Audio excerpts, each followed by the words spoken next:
Right? So if you are able to stand, please stand. And holding your Bible, let's raise up our Bibles. And let's say this prayerfully. This is my Bible. It is God's Word for my life. His words are perfect. I will believe. His promises are true. I will rely. His commands are good. I will obey. Let my mind be willing and my heart be open to receive your word as I now begin to listen. Amen. Please remain standing and open your Bibles to Titus. And this time we go to Titus chapter 2. We're going to read first 5 verses. But as for you, teach what accords with sound doctrine. Older men are to be sober-minded, dignified, self-controlled, sound in faith, in love, and in steadfastness. Older women, likewise, are to be reverent in behavior, not slanderers or slaves to much wine. They are to teach what is good. And so train the young women to love their husbands and children, to be self-controlled, pure, working at home, kind, and submissive to their own husbands, that the word of God may not be reviled. May God bless the reading from His word. Please take your seats. Good morning, brethren in the Lord. I hope we are all excited to listen. Okay? So, the word part, the preaching part of this worship service in a Protestant worship is the central part of the worship. So this is the time where we must all be awake, we must all be listening, because in all the other parts of the worship, it is us doing our thing before God, but it is in this part where we allow God to speak to us, right? So we have to be fully awake, to be fully alert and active when we allow God to speak to us through His word. All right, so we continue this morning with our series in this epistle of Titus. And the theme of this book is Living the Truth, the Gospel in Action. This is a very short letter, 3 chapters.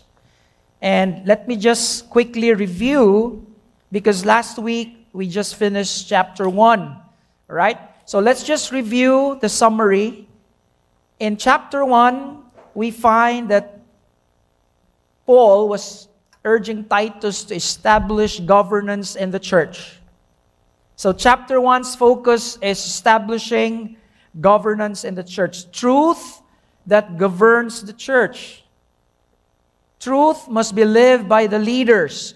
And so we find from verse 5 to 9, the qualification of elders. If you remember, 2 Sundays ago, we celebrated Father's Day.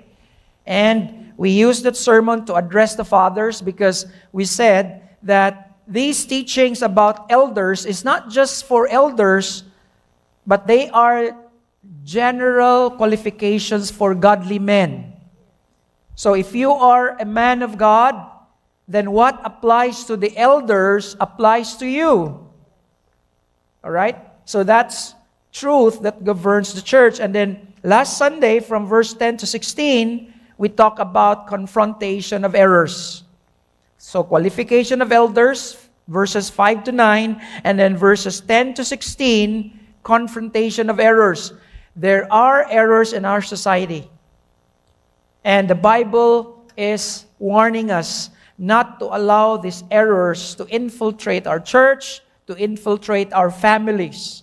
That's why one of the key words of Paul in this letter is the phrase sound doctrine, sound faith. It has been repeated, I think, more than 5 times in this epistle. So there must be soundness in our lifestyle, and that soundness in living comes from soundness of what we believe. So that's chapter 1. We ended that last week. Now we go to chapter 2. Now in chapter 2, Paul shifts his focus from the church leaders to the family. All right? Encouraging godliness in the home. All right? That's the focus of St. Paul in chapter 2. Truth that guides our character. Not only that governs our church, but we need the truth of God, the Bible, the gospel, to guide our character so that we will live the kind of lives that blesses the Lord. And so with that, we come to part 5 of our series entitled Discipling the Next Generation Homes. So this week, we turn our attention to how the gospel shapes marriage and family life. Paul makes it clear that discipling the next generation doesn't begin on a classroom, on Sunday school, or in the church pulpit. Discipling the next generation, it begins at the dinner table, in the quiet conversations in the room, in the moments where we ask forgiveness, in the daily choices in the home. In other words, brethren, if God's desire and the plan of God is to disciple the nations, remember, that was the last command left by our Lord Jesus Christ. Go and make disciples. Now, our lesson today teaches us that discipleship does not start in the church. It starts in the home. That's why in chapter 2, the focus of St. Paul is towards men, women, husbands, wives, because there will not be good relationships in the church when there are no good relationships at home.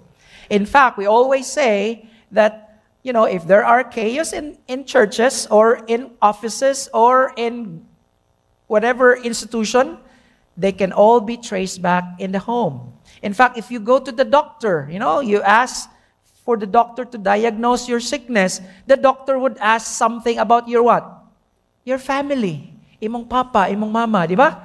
So, it seems that all sorts of mess and problems can be traced back to the home. So, I'm sorry, but that's the case. That is why, in this lesson, in our lesson today, we are going to talk about how to raise godly children by raising godly homes. All right? My clicker doesn't work, JR. All right, so the focus of our message today is this: the church must teach gospel truth through godly living and modeling, starting at the home. All right, so that's our focus in this lesson. Again, the church must teach gospel truth through godly living and modeling, and that starts where? It starts at the home. All right? The home is the training ground of truth. All right? The training ground of truth. We come to church to learn the truth, to be taught with the Word of God, but the training ground is in the home. Because in the home, there are no facade. There are no hesitation. We are who we are at the home. When we are in the church, outside, it's so easy for us to pretend. But in the home, there's no pretension. Okay? You are who you are. I am what I am when I am at home. So the home is the training ground of truth. And if we want to raise a generation that loves Christ, if we want to train and raise a generation that loves God and obeys His Word, then we must build homes that live Jesus Christ. Not just believe Jesus Christ, but live Jesus Christ. Discipling the next generation begins at home. And so, in our study in chapter 2, we start with the men. All right? So women, it doesn't mean that this is not for you. Matog sa may pastor, okay? You just talk to the men. Okay, women, listen. Because if somehow your man forgets, that's where you come in. You remind them. Okay? So let's begin. Part 1 of this is the proven husbands. Okay, I use the adjective proven to highlight man's tested character and trustworthiness as a Christian husband. Remember that in the last verse of chapter 1, so let's try to bridge chapter 1 and chapter 2. So the last verse of chapter 1, Titus 1:16, this is what Paul said to Titus concerning false prophets, false teachers. They profess to know God, but in works they deny Him. And this doesn't only apply to false teachers.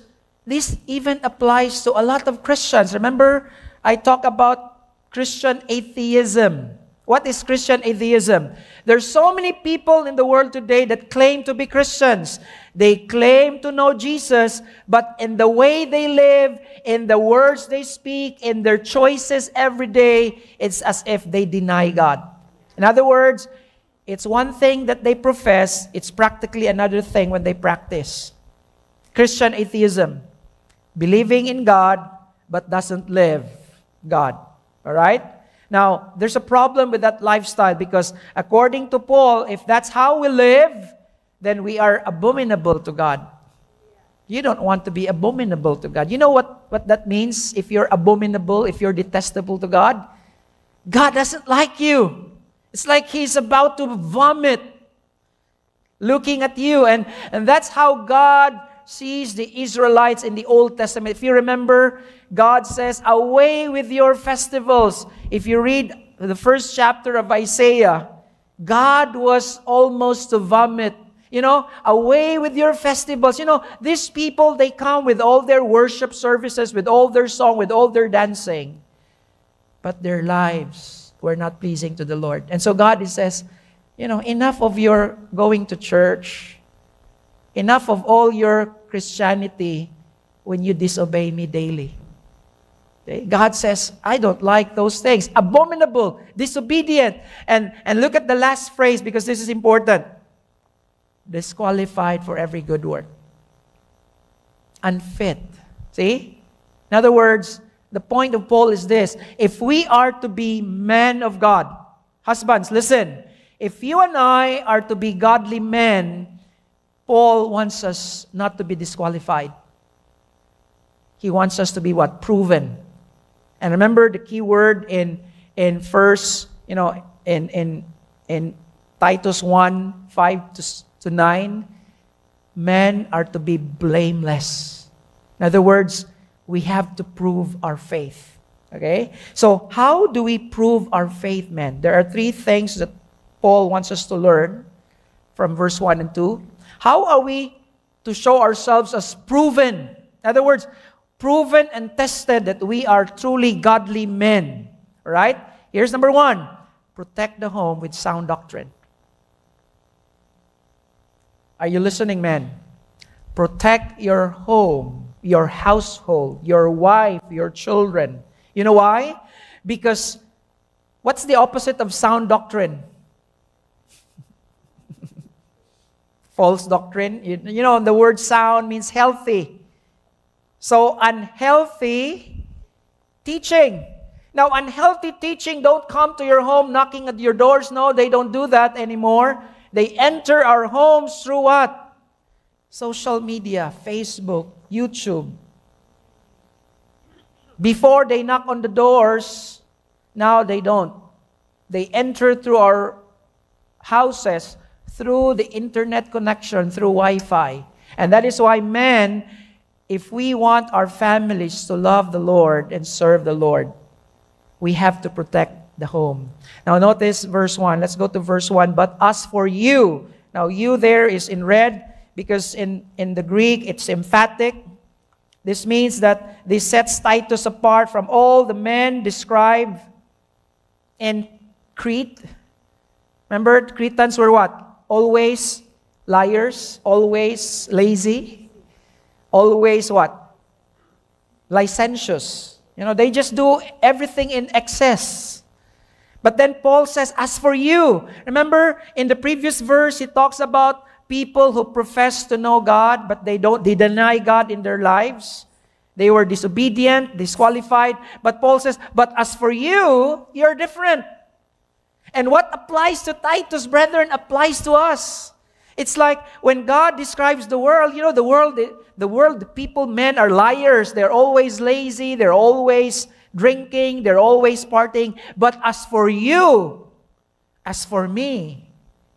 See, it's emphasized there. That's as for you, as for me. For you, Titus. Notice the next word, teach what accords with sound doctrine. Now, brethren, that's a present imperative.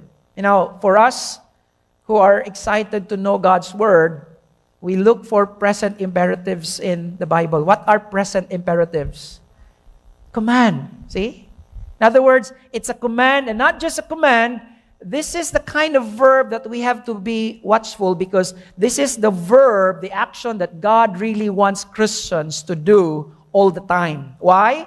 It's not only command, it's a present tense, meaning to say we are to do this continually. That's the emphasis there. And what is the command of Paul, specifically of God, to men? It is to teach. And the word teach here, by the way, is laleo. All right? This is not teaching in classroom. This is not teaching in Sunday school. No. Laleo is about speaking and talking in our everyday life where we are. In other words, it's our daily conversation. That's the idea. How are we to protect the home from from false teaching? It is what? It is through our daily conversations. Sound doctrine. We are to teach what accords. In other words, in line, in connection with sound doctrine. And sound doctrine is a favorite phrase of Paul in this letter. It literally means to be healthy, to be whole. So sound doctrine promotes what? Spiritual health and stability. The idea behind this phrase has to do with right living. All right? Paul is saying, if you know Scriptures well, if we know the truth of God in His Word, it will always produce sound living, healthy lifestyle. That phrase, healthy lifestyle, is a common thing nowadays, right? Because of all the sickness, because of all the disease, and doctors tell us, unsa man gi-cause aning tanan natong sakit karon, and doctors would say, unsa man? Lifestyle. See? It's not so much about medicines. They always say, well, change your lifestyle and perhaps you will prolong your life. And brethren, that's the same thing. What causes people today to go to hell? It's not what they eat. It's lifestyle. The kind of life that we live. It's not sound. In fact, brethren, in the Living Bible translations, which gives, a good translation of this text, it says, speak up for the right living. See that? That goes along with true Christianity. It brings the nuance of that word, sound. Right living that goes along with true Christianity. If we claim to be Christians, it's not just something we say. It's something that people will see. Amen? We need to show what we learn here in this church. In the New Living Translation, it says, promote the kind of living that reflects what? Right teaching. And so, personal application. Fathers, men, as the primary spiritual leader in the home, we must be diligently meditate and model the Bible for our family. Diligently meditate. That's what the psalmist says. I meditate on your law day and night. Right? Meditate, reflect. And not only meditate, men. All right? Men. Not just older men. Not just fathers. All of us who are men, whether you're a youth, young adult, your kid, listen, if we want to raise up godly homes in the future, it would be too late if you will start tomorrow. Let's start now. Okay? We are primary leaders. Now, even if you're still very young, you say, I'm just a kid, Pastor Maki. Well, you will not remain a kid forever. Now, I see here a lot of young people in this side, men, boys. Praise God, we have boys here. Listen, sooner or later, you will become what? A young adult. And sooner or later, you will fall in love. And sooner or later, you will get married. It will be too late if you will learn 10 years from now. It should start now while we are young. All right? It should start now. Okay? Now, just want to give a very quick testimony of myself. As growing up as a teenager, there are pressures. And I have to tell you this because it's everybody's wedding anniversary. I only have one girl in my life. Only one girlfriend. Ex-girlfriend who became my wife. Now, why? When I was surrounded by classmates and friends who have girlfriends, and the pressure is there. Of course, daghan kang gwapa, daghan kang crush. Me, sa unang panahon, di ba na may crush ng bayan? Dili ako ang crush ng bayan. Ang tawag sa ako, crush ang bayan. Kay daghan kay crush.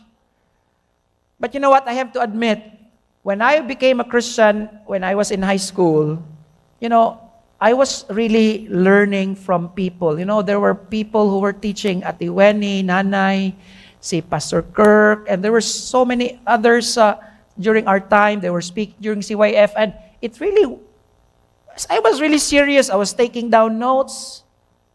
I have so many notebooks with all my writings, ilang messages, and I was really serious. And I said, you know what?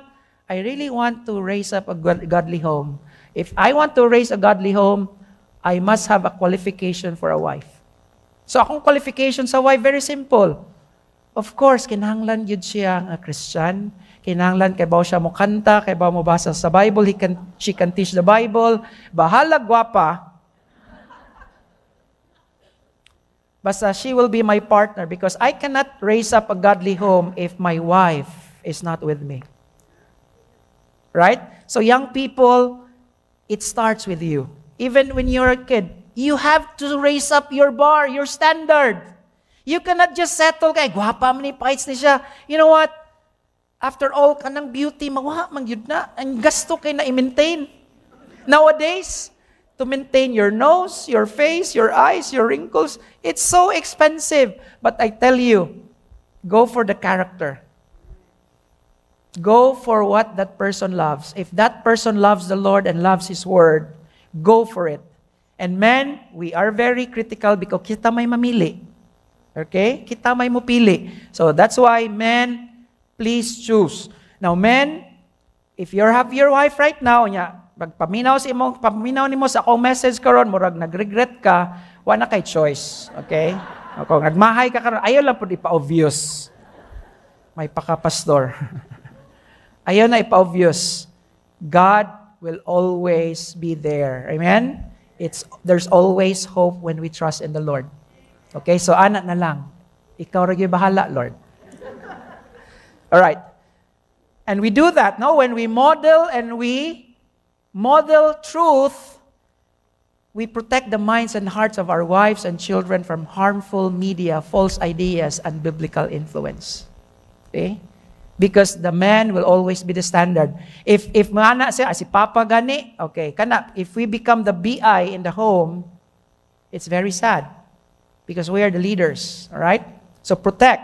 Now, let's proceed to number 2. Pursue. If we want to be proven husbands, we have to pursue. In other words, it must be our desire to have what? Self-control in our thoughts, words, and actions. This means that proven men intentionally. See? Mark that word, intentional. We have to be intentional to seek what? Self-discipline, sound judgment, consistent with what we believe. Look at verse 2. Older men. All right? Now, this doesn't mean that you have to be a senior citizen. Older men. So, now we find that when Paul wrote this letter, there were already what? Levels of age in the church.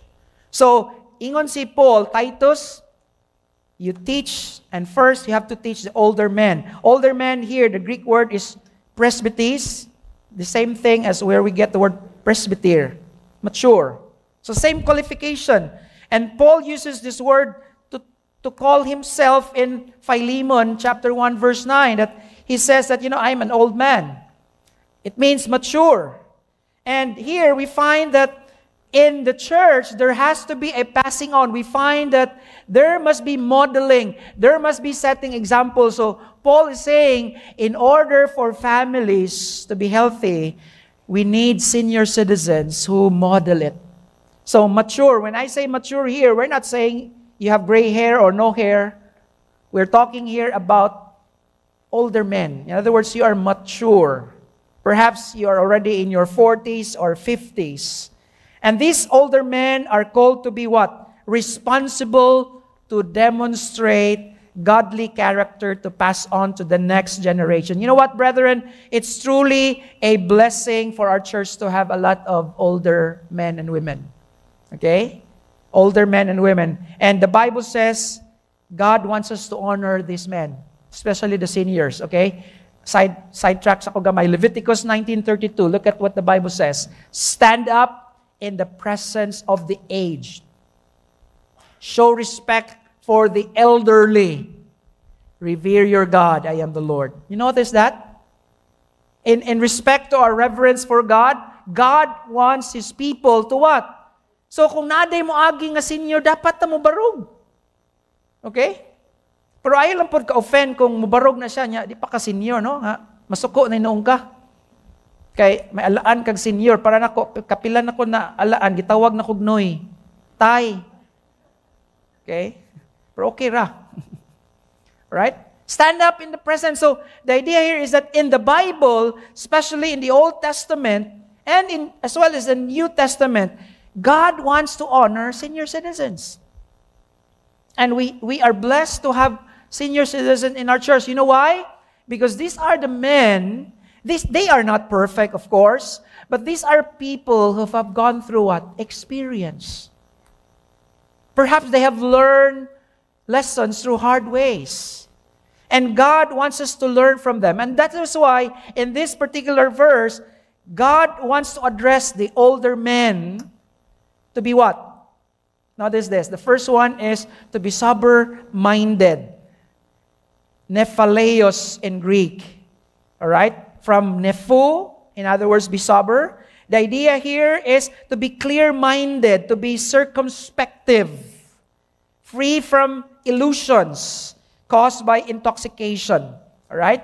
The older man is to be sober-minded, meaning to say we need to have a clear mind. The idea here is that there are no intoxications to affect your mind. Older men in our church, so be sober-minded. All right? Do not allow intoxications from drinking or for whatever that makes you dull in the way you think. We are to think right. Remember, because we are the leaders. Okay, second, men are to be dignified. Are you a dignified person? The Greek word is simnos. All right? It means to be revered, to be in awe. Okay? The word dignified means what? To be respectable. That's why in some other translation, it says to be, respectable. Meaning to say, you are worthy of respect. You live a life that people would respect you. Not people will joke on you. No. You are respected because of what? Because of your experience, because of what you've learned in life. And people would come to you to ask for advice. All right? That's the word. It doesn't mean that you're boring or grumpy. No. It simply means that the way you live, the way you handle your life, you deserve respect from everyone. Now, people, listen, men, how can people respect us if we don't live a life that is worthy of respect? How can we ask our wives to submit to us if we live a life that is not worthy of submission? See? Dignified. Mauna. And then, self-controlled. All right? This word has been repeated. Paul also mentions this, when he outlines the qualification of elders. Sophron. From the word, diaphragm. Remember, you have the diaphragm, sophron. It means to be sound or safe in your thinking, having an inner outlook regulating outward behavior. See? You have a good sense of judgment that you are able to control how you behave, what words to say. And this is very important because we have this habit that because we are men, we are strong, we can easily be angered. No. As Christian men, especially when we're driving, all right, we have to have self-control. See? So, dapat wala yung issue of what? Of kanang road rage. Nya, madakpan ka. Nya, ang nakadakop ni mo, taga Bradford. Nya, ikaw po, taga Bradford. Nya, nag-away mong duha. Okay? Nya, nalabyan mo sa pastor. Nya, ingon day pastor. Nya, ingon siya, pastor. Pas parihar day mong duha. Mayon po ko, ha? Kinsa mo? I don't know you. Alright? We have to be self-controlled. You know? We have to have a regulation. We regulate our temper. Why? Because we are proven to be godly men. Right? So, personal application. Wait on God in stressful situations. Don't react immediately. You know, that's the problem with us men. We usually react immediately. We become violent. You know? We react immediately when our wives say something and we don't want it. We react immediately. Brethren, that is not a proven man. That is not the man that is called by God. You are like a pagan. Remember, Paul is setting the qualification, the character of a Christian, because Christians are supposed to be what? Counter-cultural. We don't follow the culture of our days. So if you're a godly man, you will what? You will tame your tongue. You don't say immediately that hurts your wife. No. You think. All right? Remember, I always say this, words are like dagger. The moment they leave your mouth, you have no control how it will pierce the other person. So as much as possible, hold that dagger. Okay? Hold that dagger. Make sure you bite your tongue, because when you don't control your tongue, it will hurt your wife. All right? The way a husband handles conflict, finances, and family matters teaches his family how to live what? Wisely and soberly. So men, I hope that we are not known as saputon, grumpy, okay, isog, magsigig yaw-yaw, okay? So, men, if I'm describing you right now, repent. Yeah, repent. Let's repent. Let's ask for forgiveness among wife. Igna wife, pasaylo ako. Okay? You know, it's never too late.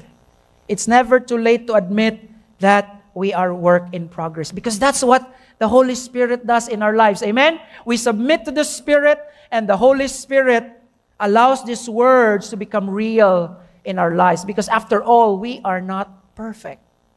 That's why we are learning these things. All right, third, preserve the faith with love and steadfast endurance. Preserve the faith with love. How do we preserve the faith? Notice the verse. Older men are to be sober-minded, dignified, self-controlled. Notice the second half of verse 2. Sound in faith, in love, in steadfastness. You see that? So the word sound again, the Greek word hygiene, is used to describe in faith, in love, in steadfastness.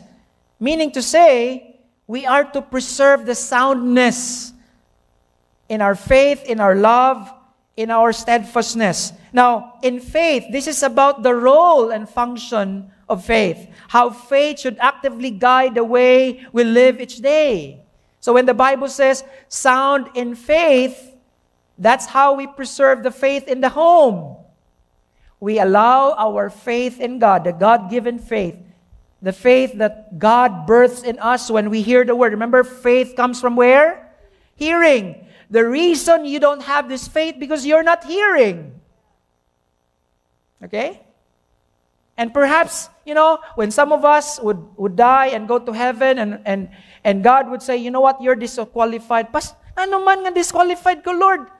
Nagsige mo kong simba ko, yung si Lord, wa man kayo nagsimba to, kasi makakatog, wa man kayo nasabtan. So why faith? See?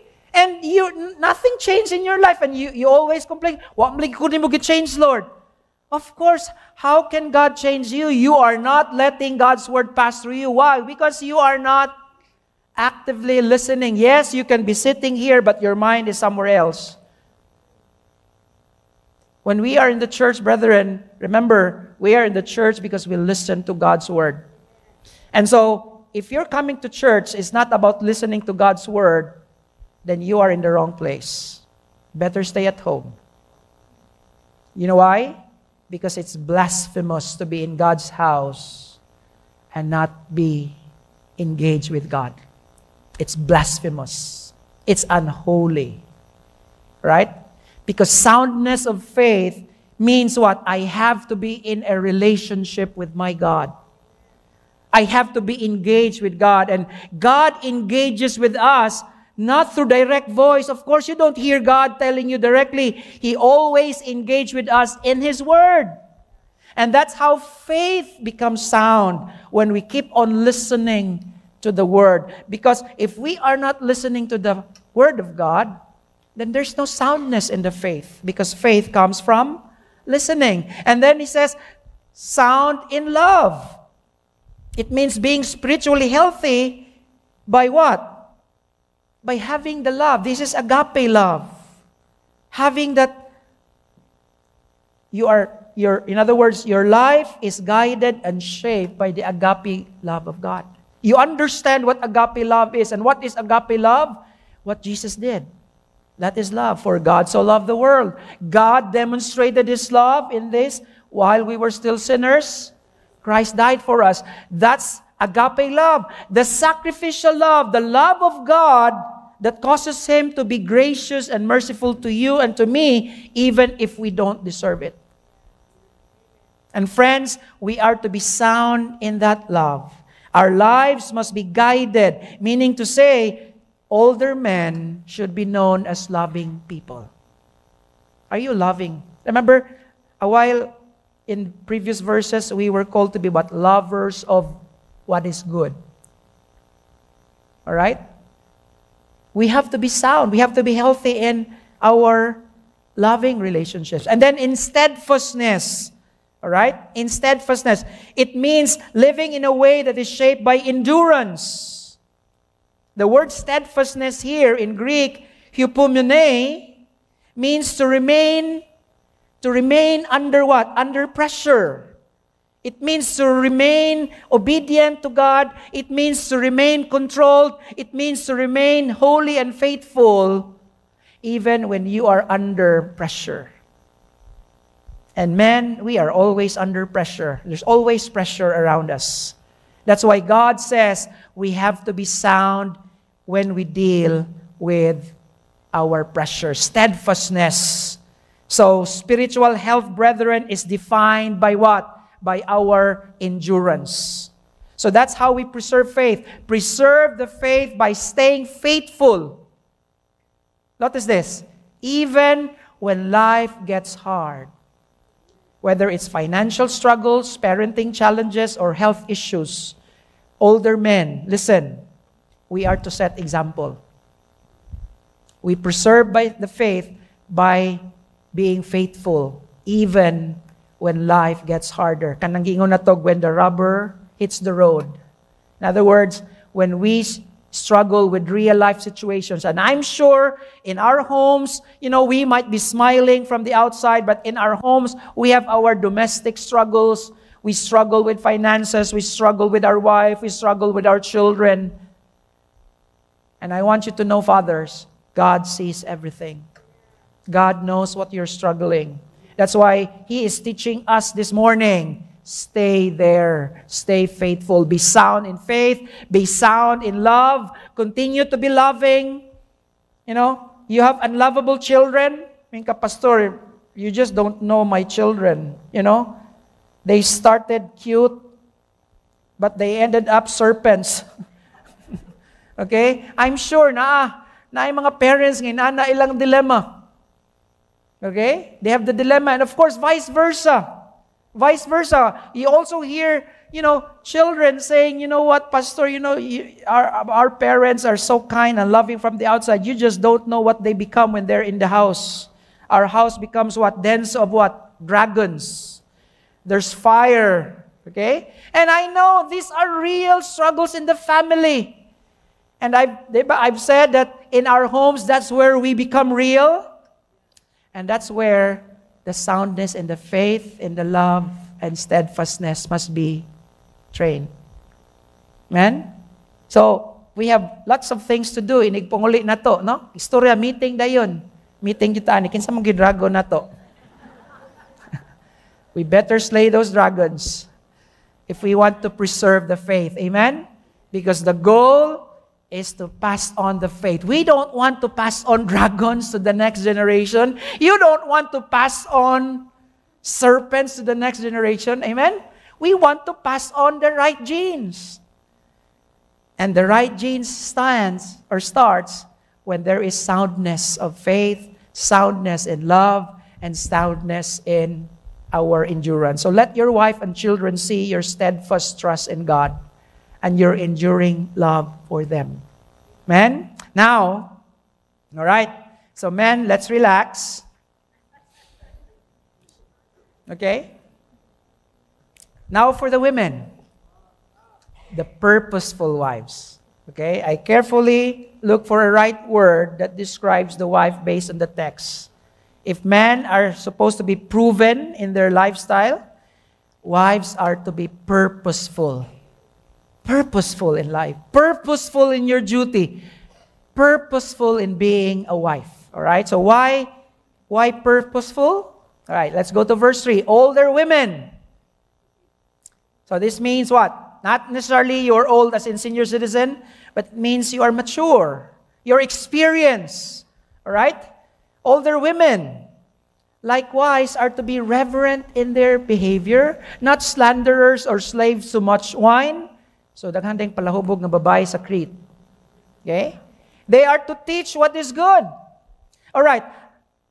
Likewise. Notice that word, likewise.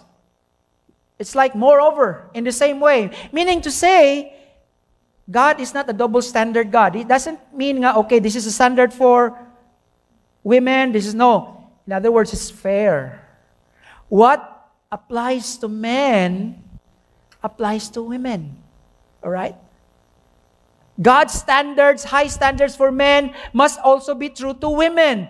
They should be treated as the same. Alright? Now, how are we to become purposeful women, purposeful wife? Here's number 1. We have to portray godly character in speech, habits, and behavior. Alright? Portray. Now, what do you get when you hear the word portray? It's like you portray a role. Alright? When you watch a play, of course, because Paul, in the New Testament, some Greek words were used in a drama. Remember? During that time, they have the play, and characters would come. Now, in a play, you don't describe your role. Diba? Di ka mo gawas ngayon ka nga, ako si Batman. You don't say that. People will know that you're Batman because of what? Because of your costume, what you say, your actions. See? The same thing. How are we to portray as purposeful women? It must be seen. Okay? You don't shout it out. You just live it. Portray. In other words, model godly character, what? In speech, in habits, in behavior. That's how we become purposeful. Okay, first thing, what are we supposed to portray? Reverent in behavior. Alright? Reverent in behavior. What does that mean? Alright? Reverent in behavior. It simply means suitable for sacredness. Behaving as one who serves the Lord. In the New Living Translation, it says, similarly teach older women, notice this, to live in a way that honors God.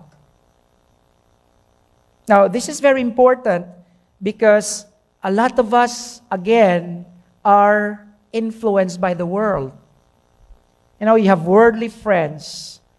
And when you have worldly friends, chances are you copy your worldly friends. And women are not supposed to live that way. We are to portray a lifestyle. Listen, we're talking here of a lifestyle. Are you living a lifestyle that honors God? Reverent in behavior. Unsa may Bisaya ana? Kanang, I don't know, unsa Bisaya ana, no? Unsa man na pag Bisaya? Reverent in behavior. You act in a way that people will respect you because they see the sacredness in your life. Alright? Kana bang unsa may respect in Bisaya? Okay, matinahuro, dili pod matinahuron. Your life shows that people can tahod you. Yeah, that's the word. Alright? Live in a way that honors God. Now, next. Not only in our behavior, women, how do you behave? Notice this. Not slanderers. So in speech. So now we have idea that women in Crete, they were living in such a way that they were not living as sacred women.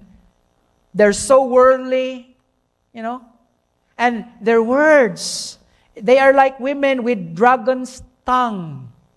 Okay, you know the word for slanderer. Okay, the Greek word for slanderer. Sige, read. Marites. Marites, di ay? Okay, sorry, dili. Mas worse. Okay, bawa na din mo mabasa o Greek. Okay? Worse than a marites. The Greek word for slander is diabolos. Alright? You know why? So this is very important. Paul is warning that purposeful women must not fall into this sin of what? Gossip, chismis, false accusation. Take note. Careless speeches that tears others down. Even if you say, but pastor, tinuod man eh. Mo man itong i-justify. As if wrong ra siya, sin ra siya kung ningsulti ka niya, di tinuod. No. Even if it's true, you don't have the right to spread the mistakes of other women. Alright? So, when somebody talks about the sin of another person, even if that is right, you have to gently tell that person, stop na lang, ayaw na. Okay? You are not the Holy Spirit. Don't play the role. It's the Holy Spirit that convicts the sin of another person, not you. Alright? So let the Spirit, do that. But as for you, don't be a diabolos. Now, this is so important that if you do these things, it's like you are doing a devil-like behavior because diabolo is the Greek word for Satan. Because Satan's work, main ministry of Satan is what? He is the accuser. He keeps on slandering. He keeps on gossiping. See? So if you're a woman, a purposeful woman, please, tame your tongue. Alright? Gusot na kayo ng Greek word nga marites. And we don't want to be called marites, right? And so, the Bible says, we have to be discreet in our words. We have to be careful. And it's so easy for these things to happen. Unsa na favorite ni manghitabo? Now we have to stop, in small groups, in choir practices. Choir practices. That's why when somebody starts talking, change the topic. Okay, in other words, ayaw na patuloy. Stop it right there. Why? Because you are now acting diabolos. Or maybe you can use the word, hala, di na marites karon. Diabolos. Na yung mga anak ni Diablo diri di ay. And perhaps that will stop them. You do that jokingly, but there's truth there. Don't be a diabolos. Alright? Now, what else? Slaves to much wine. Now, in the Greek, brethren, this is emphatic. Now, why is this emphatic? Why? Because this is not just talking about being intoxicated with wine, but this is mainly talking about anything that would intoxicate a woman's life that she will no longer be sensible. Perhaps it's not wine that intoxicates this woman. Too much watching of Korean novela. Or too much watching of YouTube or Reels. nga hasta ang tinubagan, istoryahon sa siyang bana, ang tinubagan, mura nag-YouTube. Matingala na ta. Nga, mura gisundog naman ni sa mga reels. Okay? And that's addiction. That's the idea there. Older women, we are to be good examples. Alright? Because the addiction, if the addiction in the women in Crete is wine, I'm sure it's different in your case, in our case. It could be addiction to what? Cell phone, games, addiction to movies, addiction to anything. But the idea is this, any form of addiction is wrong. It's not always drinking, it's not always drugs. It could be addiction to anything. And it's important that we don't do these things. You know why? Because the next phrase is important. That they are to teach what is good. Meaning to say, brethren, we cannot teach what is good when our behavior is not reverent, when our words are like diabolos, and when we are addicted to many things. It's hard for us to teach because that's the goal here. Why we need to portray godly character? Because the goal of God is that older women is to what? Model and mentor younger women. All right? That's the point. Now, Paul uses a very specific word there. It's the only time mentioned in the New Testament. It's like Paul himself. It's like Paul coined that word. Kalodidaskalos.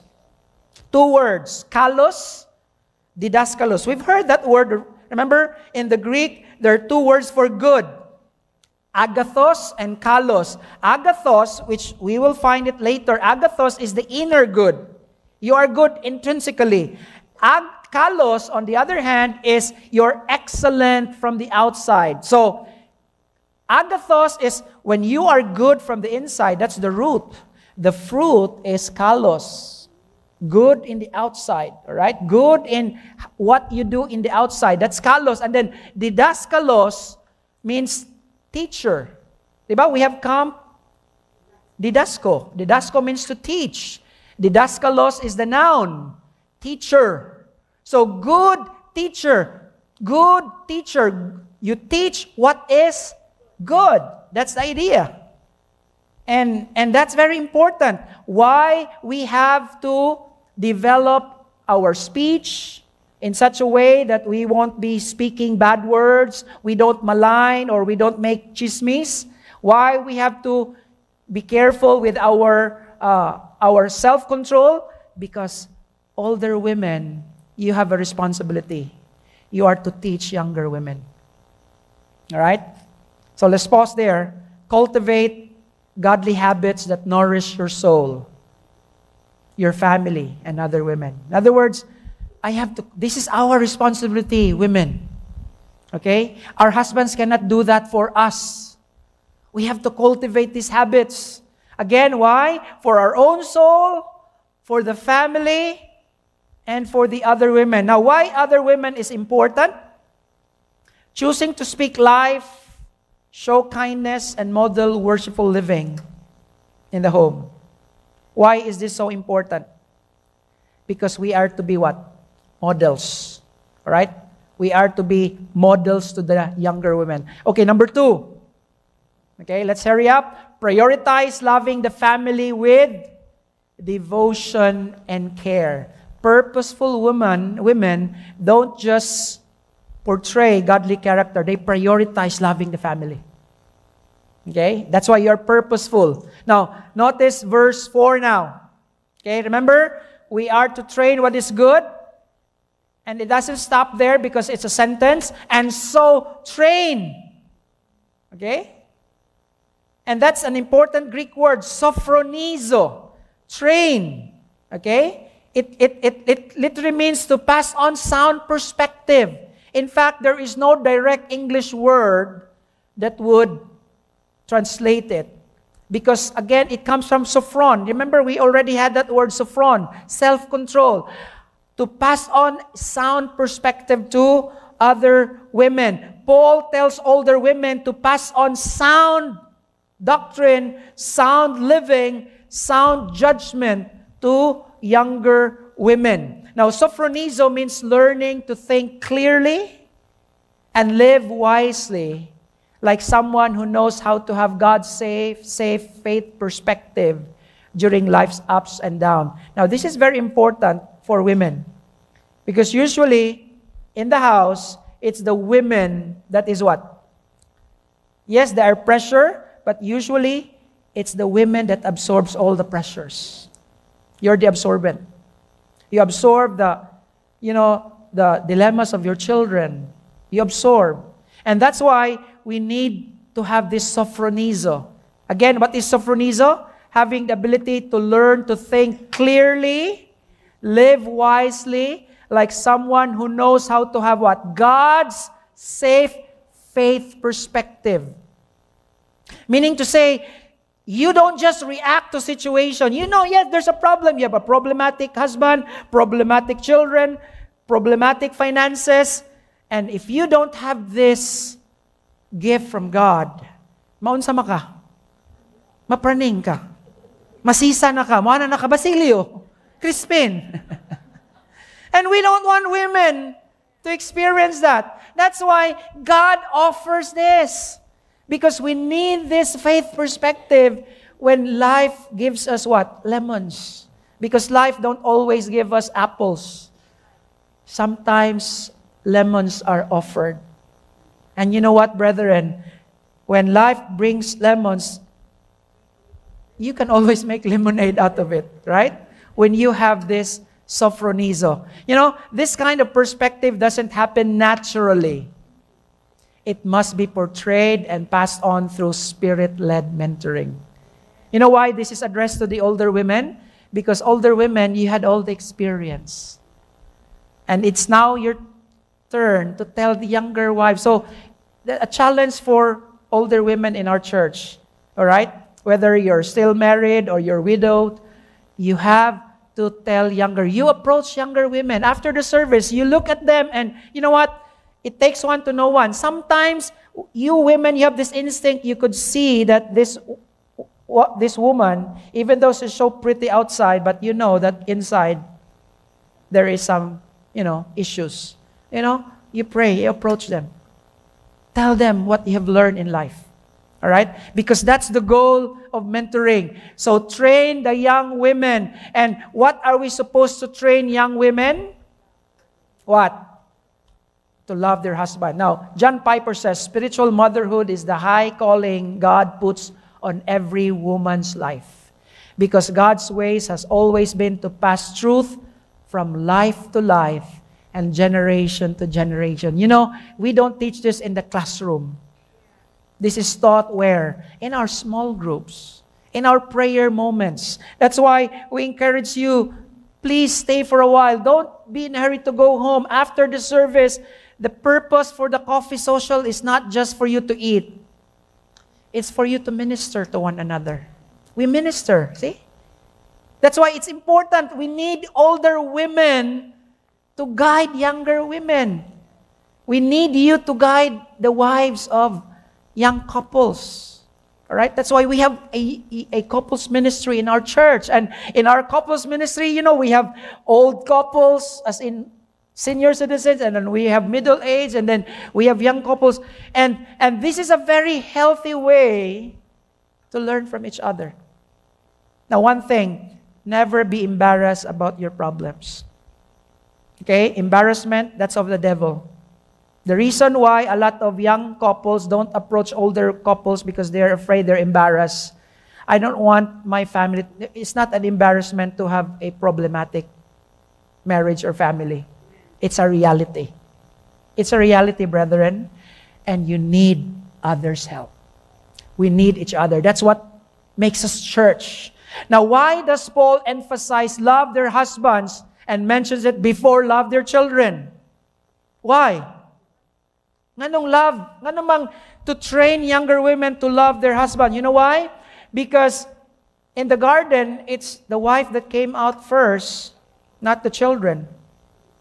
And the wife's main purpose is to take care of the husband. So, wives, listen. Your first ministry is your husband. Okay? Wives, tanawa ang inyong husband. Sige, tanawa. Ina, you are my ministry. Amen? Yes. Second to God. See, it's not children, it's not work.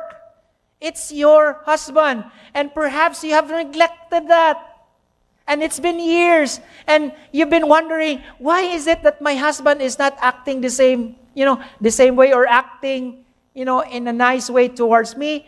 Maybe because you are not ministering to him.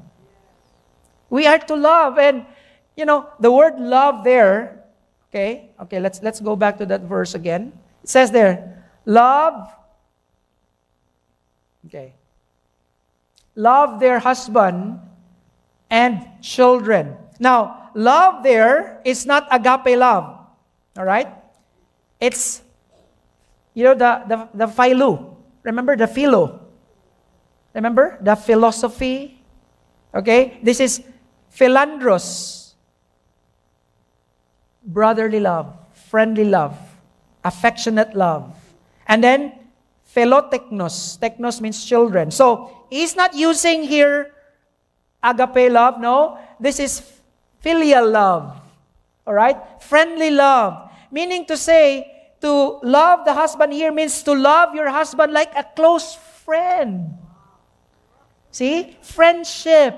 That's the idea. This is not eros love. This is not agape love. But this is what? Caring and sharing as if your husband is your close friend.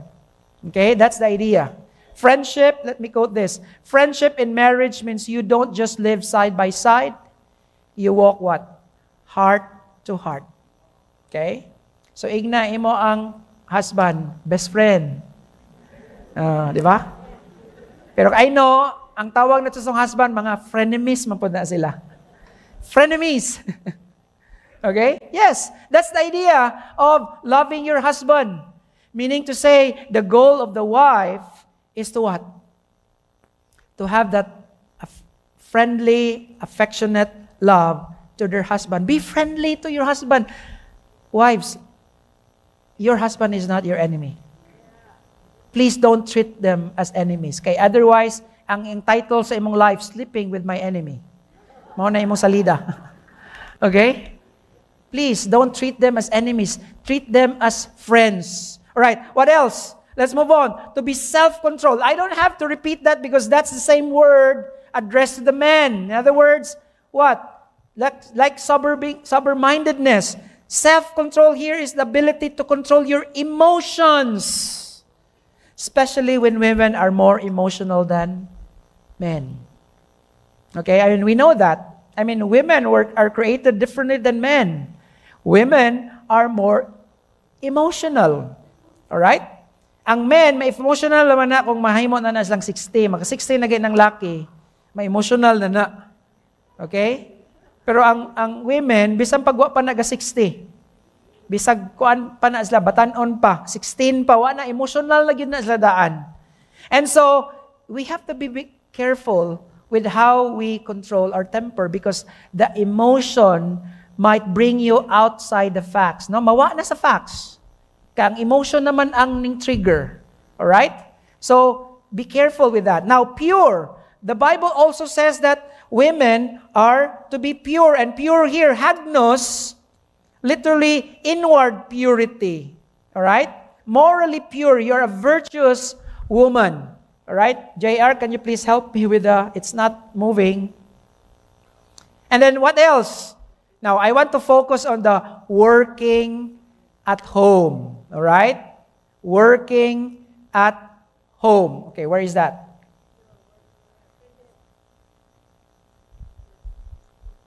Okay.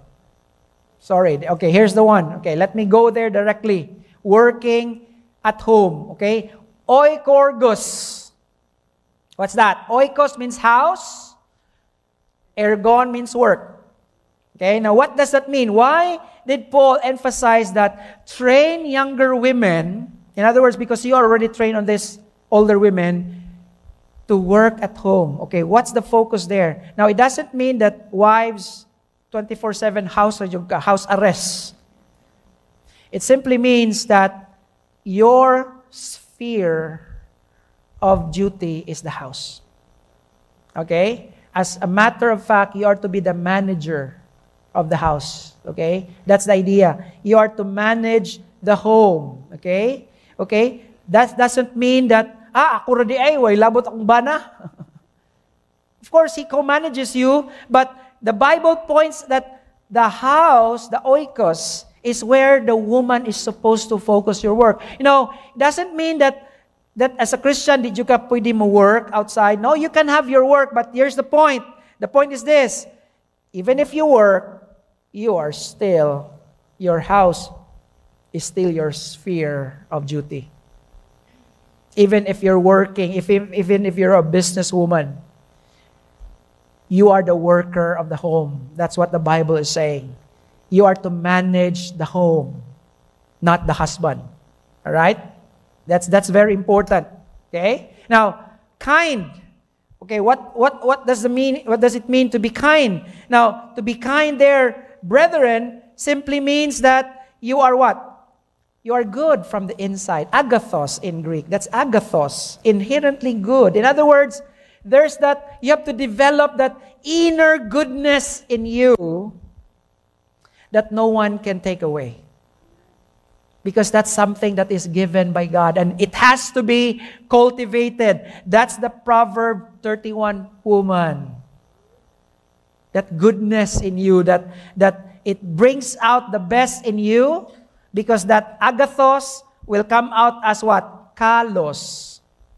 Outwardly good. And then, submissive to the husband, we know that, hypotasso. It means to arrange your life under the authority of your husband. That's the meaning of hypotasso. The arrangement of all areas of your life so that you can serve your husband.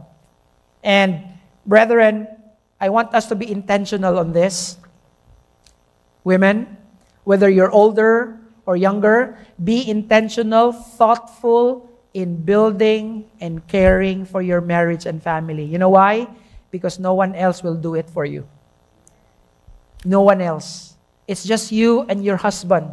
That's why this is going to be a team, what? A team effort. Okay? Proven husband, purposeful wife. In your home life, show consistency, kindness, and joyful. Take note. Joyful submission to your husband. You know, as a close friend to your husband and children.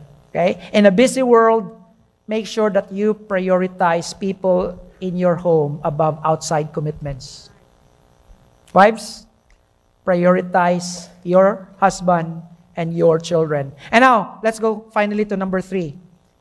Present the beauty of the gospel through daily life at home. Present the beauty of the gospel. How do you present, through daily life at home? Look at the last part of verse 5. Notice this. You do all those things, men and women. We do all those things mentioned in verses 1 to 4 for this purpose, that the word of God may not be reviled. See? It's still for God. It's not for you. See?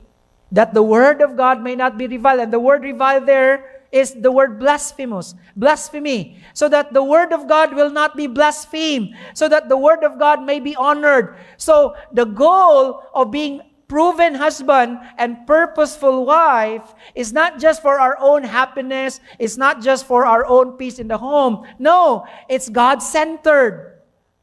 So that the word of God may not be blasphemed. Meaning to say, brethren, it's important that you and I become good husband and wives because we are responsible for making this word of God be honored by others. You know why others don't honor the word of God? Because of the kind of life that we live. A wife's life at home is a living testimony of God's truth. When she lives faithfully and purposefully, she presents the gospel as a beautiful and desirable. Amen? When we live faithfully and purposefully, we are presenting to the world, this is how beautiful the gospel of Christ is. It changes me. See? So, I know there are a lot of women, wives out there suffering perhaps battered, violently battered by husbands. Okay? We can show them the beauty of God's Word. How? By being purposeful in the way we live. So your character, not just your words, will either what? Attract or push away people. Now in conclusion, okay, let me read this as a concluding mark. When husbands prove their faith by living it, we live it out, and when wives are purposeful in modeling it, you know what is the result? Then the home becomes a training ground where truth is nurtured, seen, and passed on. Okay? Now, I added a personal reflection and response that you can do as a family. But you will find that in our Facebook. Okay? Because I want us to have a follow-through on this. There's a PDF file added to the Facebook where you can download. I want you to go through it. There are questions there, reflections that you, husband and wife, can use. Because we don't want this to be another sermon that you listen. We want this Sunday to be a life-changing for your family and from my family.